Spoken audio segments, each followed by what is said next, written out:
स्योंगयन को फार्मेसी में एक बहुत स्ट्रेंज आदमी मिला जो बहुत ज़्यादा दुखी लग रहा था। वो स्योंगयन की काइंड नेचर की वजह से बहुत ही कम टाइम में ही उससे अटैच हो जाता है। स्योंगयन ने अपनी दवाइयाँ ले ली थी तो वो अब जाने वाला था, लेकिन वो आदमी उसे जाने नहीं देना चाहता था और वो इमोशनल भी हो गया था। स्योंगयन कहता है क्योंकि मुझे मेरी दवाइयाँ मिल गई हैं तो, लेकिन उसकी बातें ख़त्म होने से पहले ही वो आदमी और ज़्यादा इमोशनल हो जाता है और कहने लगता है कि हमारा रिश्ता, मुझे यकीन नहीं हो रहा कि ये इतनी जल्दी ख़त्म हो गया, ये कितना दुखद है। उसका ऐसा ड्रामा देखकर स्योंगयन सोचता है हम एक दूसरे से सिर्फ 10 मिनट पहले ही मिले हैं, आप किस रिश्ते की बात कर रहे हो।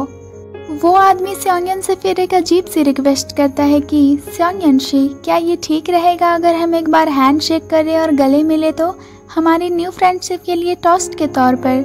तो स्योंगयन मान जाता है कि अचानक से, खैर मुझे लगता है कि ये ठीक होगा।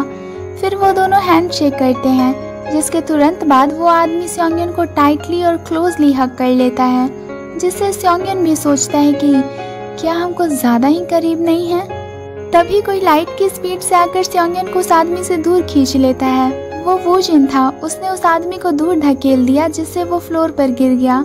स्योंगयन ये सब देखकर परेशान हो जाता है क्योंकि वूजिन बहुत ज़्यादा गुस्से में दिख रहा था। वूजिन उस आदमी को मार डालने वाली नज़रों से देखता है और कहता है तुम ये क्या कर रहे थे, क्या तुम अभी इसे सेक्सुअली हरास कर रहे थे। वो आदमी कहता है हाँ, सेक्सुअल हरासमेंट, ये तुम अचानक से क्या बोल रहे हो।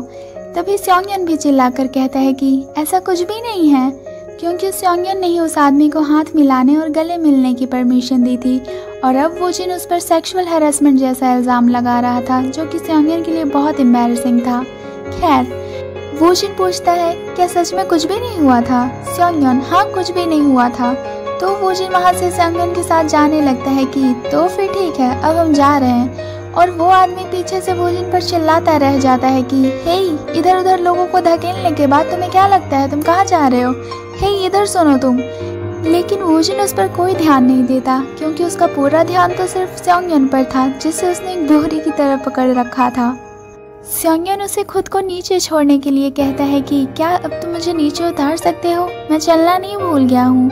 लेकिन वूजिन उसे कुछ भी नहीं बोलता और केयरफुली सीधा उसे सीट पर बिठा देता है, जिसे उसने पहले ही गर्म कर रखा था ताकि स्योंगयन को ठंडी ना लगे। लेकिन स्योंगयन को कुछ सही नहीं लग रहा था, उसे वूजिन इरिटेटेड दिख रहा था। जो आदमी स्योंगयन के साथ था वो एक अल्फा था और वो उसे टच कर रहा था, इसलिए वूजिन गुस्से में था। वूजिन स्योंगयन की तरफ अपना हाथ बढ़ाता है कि इधर आओ, मुझे तुम्हें देखने दो, लेकिन उसके हाथ बीच में ही रुक गए। शायद उसे लगा होगा कि वो स्योंगयन को किस हद से टच कर रहा है, इसलिए वो उससे दूर से ही पूछता है कि मेरा मतलब, क्या तुम्हें कहीं चोट भी लगी है, उसने तुम्हें कहाँ कहाँ टच किया था। तो स्योंगयन कहता है हमने सिर्फ हैंड चेक किया था, वैसे ये सब क्या था, क्या तुम ठीक महसूस कर रहे हो, तुम मेरे बारे में चिंता क्यों कर रहे हो, मैं ठीक हूँ देखो। लेकिन अभी भी वूजिन का साइड ग्लूमी ही दिख रहा था। मतलब हम बैकग्राउंड से पता लगा सकते हैं कि वूजिन का मूड अभी भी खराब है। वो अपना सिर पकड़ लेता है और शाय करता है कि मैं ठीक हूँ, अगर मैंने अभी अभी कुछ रूड बातें कही हो तो मुझे माफ़ करना। वहीं स्योंगयन को भी उसकी गलतियों का पता था कि उसे उन लोगों के साथ ज़्यादा सावधान रहने की ज़रूरत है जिनसे वो पहली बार मिला हो, लेकिन वूजिन के लिए इतना काफ़ी नहीं था। मतलब स्योंगयन को सिर्फ उसकी गलती रियलाइज़ हो जाने से काम नहीं चलेगा। वूजिन को सारी बातें जाननी थी कि स्टिल क्या तुम मुझे वो सब कुछ बता सकते हो जो उस आदमी के साथ हुआ था।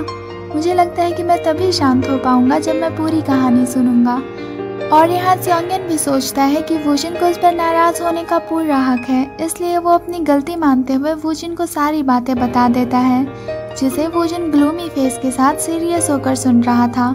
फिर वो विटामिन्स की उस बॉटल को देखता है कि तो बस इतना ही हुआ और बदले में उसने तुम्हें ये विटामिन्स की बॉटल्स दी। स्योंगयन ने अपनी हनी टी की बॉटल उस आदमी को शांत करने के लिए दे दी थी जो वूजिन ने उसके लिए लिया था। तो अब स्योंगयन उस चीज़ के लिए वूजिन से माफ़ी मांगता है, लेकिन तभी वूजिन उसे एक और हनी टी की बॉटल दे देता है कि तुम्हारे लिए लकीली मैंने इसे बाय टू गेट टू के ऑफर्स पे लिया था। लेकिन इससे पहले तो वूजिन ने कहा था कि उसे ये bottles buy two get ones के ऑफर्स पे मिली हैं।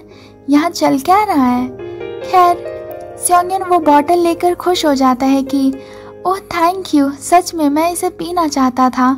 वूजिन कहता है ठीक है चलो अब घर चलें। फिर रास्ते में स्योंगयन वूजिन से पूछता है वैसे तुम थोड़ी देर पहले अपने हाथों को घूर क्यों रहे थे? तुमने स्टीयरिंग व्हील से इतनी ज़ोर से पकड़ रखा था, मुझे तो लगा था कि तुम उसे तोड़ ही दोगे।